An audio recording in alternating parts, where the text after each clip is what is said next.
Yun, good morning mga tol. For today's video is magbahagi tayo ng gamit natin na mga isa sa mga tanga natin na mga pang protection. Yung mga pang depensa. Kasi dito kasi sa mundo ng mga mortal dito sa atin, hindi kasi natin sigurado na lahat talaga mga mortal eh. Hindi, 50-50.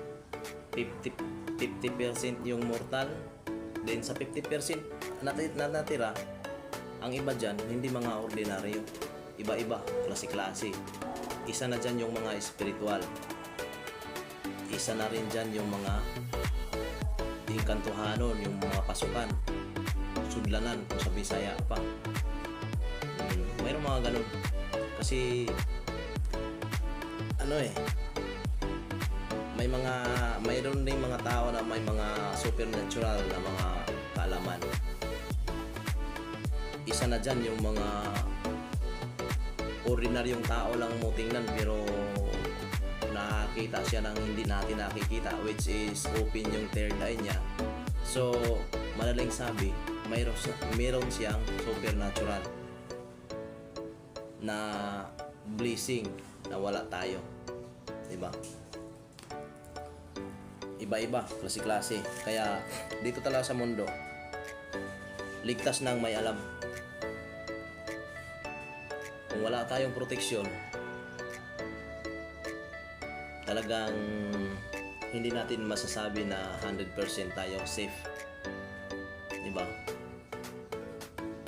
Pero pinaka number one dyan, tayong tao, is pray. Faith kay God. Magdasal tayo lagi. Then, sa pamamagitan ng paniniwala natin sa Panginoon, paniwalaan natin yung mga kapangyarihan niya. Nasa Efeso 6:13 yan, mga tol, makikita. Efeso 6:13. Yes. Ito yung mga sinasabi na kalmin, libadura.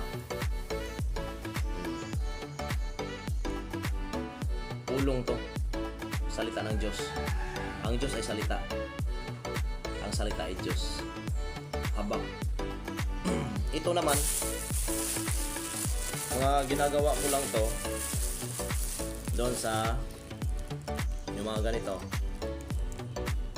mga haba. Yan. Hindi to binta to la, mga tol. Hindi to binibinta. Hindi ako nagbibinta ng mga ganito. Pinamimigay ko lang to sa mga tao na mga karapat-dapat at may paniniwala. Pero hindi lahat binibigyan ko nito, hindi lahat. Conforme. Kasi ang binibigyan ko lang talaga nito mostly yung mga yung mga pasyente ko na ang sakit is gibarang o kinulam. Binibigyan ko nito para hindi na mabalikan. Then alagaan lang. Alagaan. Wag lang maging irresponsible. Kasi pag once na sa katawan mo to, walang kahit na sino man ang makapanakit sa iyo. Mga black magic, mga mahika blanca, wala yan, basic lang yan. Tsaka round din to, protection.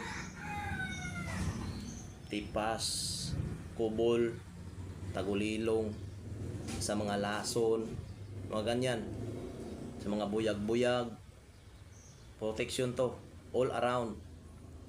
Kasi orasyon to, orasyon ang nakapaloob nito, orasyon. Kaya pag meron kang ganito, ingatan mo talaga.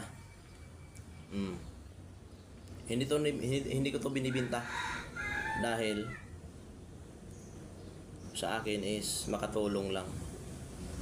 Tutulong lang ako sa tao. Pero yung deserve lang ang mabigyan nito. Then ipiplex ko lang yung isa natin sa mga tinatanga natin na mga gamit pang proteksyon.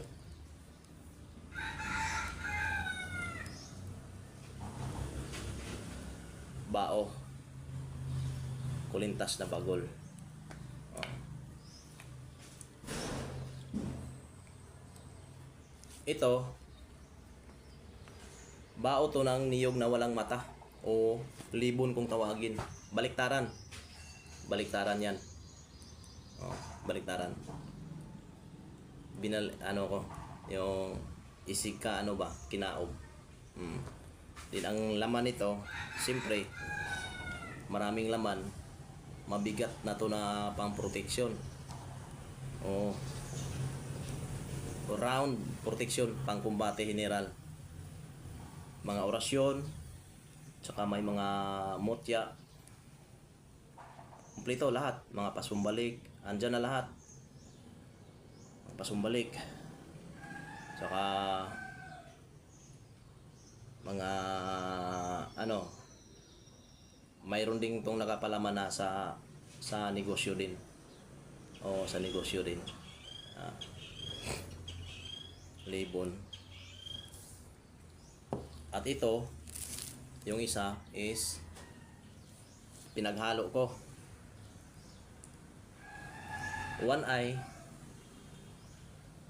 At ito, libon. Oh. Binutas, gawa ng ito. Yung nasa gitna, nakita nyo. Yan. Ito ay ano, Julin lang to, mga tol. Pero, hindi na siya ordinaryo. Kasi, ginablisingan na.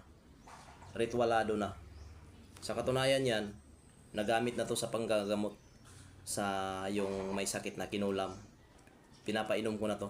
Nagamit na to siya. Gamit na. Kaya lang, naisipan ko na, ipalaman ko na lang sa kwintas ko. O, sa pamamagitan din ng mga diktasyon ng mga espiritu. O, ang gamit din ito, round din. Round. Pero, may kaibahan silang dalawa. Bawat isa sa kanila, mayroon talaga silang mga kanya-kanyang espesyal. Pero usapang protection, pareha sila protection. Pareha sila protection. Halos may magkapare-parehas lang sila ng laman, pero magkaiba, may pagkaibahan talaga. Unang-una, one eye to. Ito, solid libon. So doon pa lang magkaiba na. Then sa palaman parehas ang orasyon, pero doon na magkatalo sa mga mutya na nilalagay ko kasi may mga pagkakaiba na. Oh.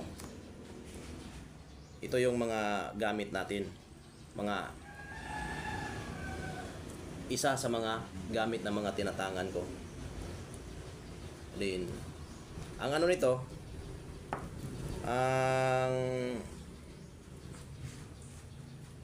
ang paggamit nito is kahit anong tangan mo, kahit ano, dalhin lang sa mabuti, huwag sa masama.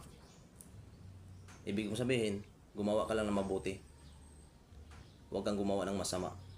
Kasi hindi ibig sabihin na mayroon kang ganito, matigas ka na. Hindi yun.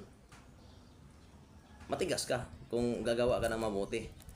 Talagang wala talagang makakaano sa iyo. Wala talagang makapanakit sa iyo. Pero pag gumawa ka ng hindi tama, problema mo na 'yun kasi alam naman natin lahat ang bayad sa kasalanan is kamatayan. 'Di ba? Isipin natin yung mga ibang spiritual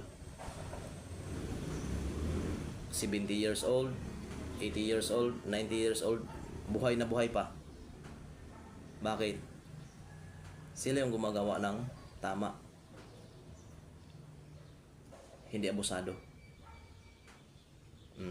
Pero yung iba na, mga bata pa, patay na. Yung iba, binaril, namatay. Sila yung mga gumagawa ng hindi tama. Kumbaga, nakatangan lang ng ganito, kahit hindi naman gaanong solido, mayabang na. Parang para bang kung sino na ba, 'di ba? Parang ang bangis-bangis na ba? Hindi 'yun. Ang totoong may tanga nito, sila yung mga taong kung titingnan mo parang mga sisiw, parang mga basang sisiw. Yung may mga tanga nito. Oh. At itong pagpi-flex naman, hindi to pagmamayabang. Ito ay flex lang, sharing lang. Kasi hindi naman bago tayo ngayon eh. Bagong generasyon tayo. Dati, wala. Pero ito ay pag-share lang. Tsaka hindi na to lingid sa kalaman natin. Marami na to, social media. Hindi ito part ng pagmamayabang. Ang pagyayabang is yung babarilin mo ang gamit, or else titistingin mo yung sarili mo, maghahamon ka ng away. Yun is part na ng yabang o pagmamataas. O. Pero ang ganito, pagsisir lang, wala. Normal. At ang bawal nito talaga, yung gagawa ka lang ng masama. Yun ang pinakabawal. O, yun ang pinakabawal. Sa ganito.